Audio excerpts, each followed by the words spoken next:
Hey folks, it's Tony here from Rebel Financial. So today I want to talk about some student loan information that I dug into from the federal loan .gov website.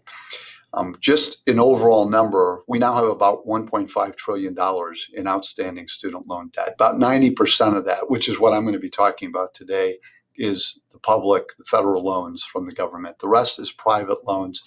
That information is more scattered. So that's why I want to talk about this. I want to talk specifically about the trends in age group to show what type of borrowing people are doing. Okay, so let me dig right into this. The first thing I want to show you is this chart here. Excuse me. And so it's talking about, you can see the age groups here, 24 and younger. This is where people are just starting off in their career, getting more entrenched, right? And then the back end and either the very tail end of working or they are already in retirement. So what stuck out here was I was surprised at how low this number is relative to others for young folks. It also tells me that as people get into their careers, they are taking on more and more debt. The other thing, you're going to see is somebody who's 33, who's here today, in 2 years is going to be here. So this is scary too, that the debt is just not being paid off as fast as it had been. And so people are carrying it as they go on longer. But as I look back, the one thing I wanted to see is kind of where the trend is going for the different age groups. And if you look here, younger people, surprisingly, actually have less debt today than the beginning of 2017. So that's surprising, especially with COVID, where a lot of people weren't paying it back. But that's the only group here that has gone down. Steadily, as we go up in age, you can see we've taken on a lot more debt. I mean, look at this, almost 50% more, 43% here for people in the middle of their careers.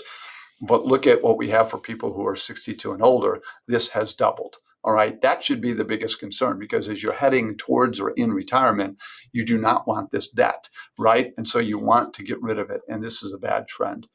The next one, I have 4 charts to show you. So this is really how many borrowers there are per age group. So this shows it in a better light, I guess. We have what I would consider here, these people getting their first student loans with their undergraduate. And then we probably have a lot of those people carrying loans, and then other people at the beginning of their work career getting advanced education. So they're taking on more loans. And the good news is the amount of borrowers does go down, per age group.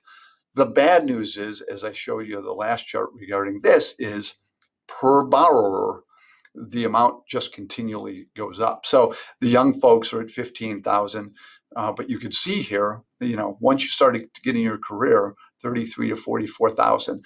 I suspect if we looked at the mean of this, it would really be skewed, because you have a lot of people, well, not a lot, but doctors and dentists that might be getting a couple $100,000 in debt.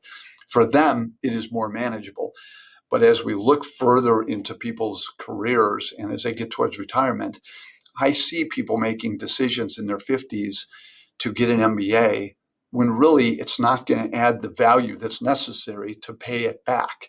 And so that's why I have to convince people, if you're thinking about taking on this burden as you get towards retirement, really think it through.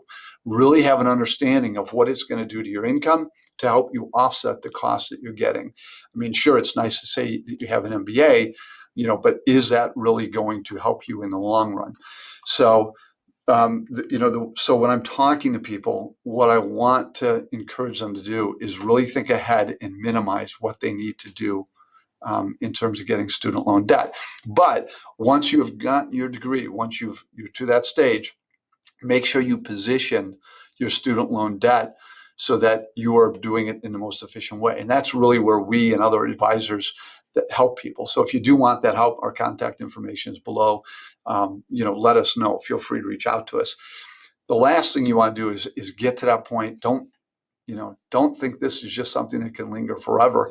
Work to get it paid off, especially as you get advanced in age. So you really want to do that. So anyway, I hope this helps some. Again, reach out to us if you need any help. We've put some other resources down below. But otherwise, thanks again for tuning in, and we'll talk to you soon. Bye-bye.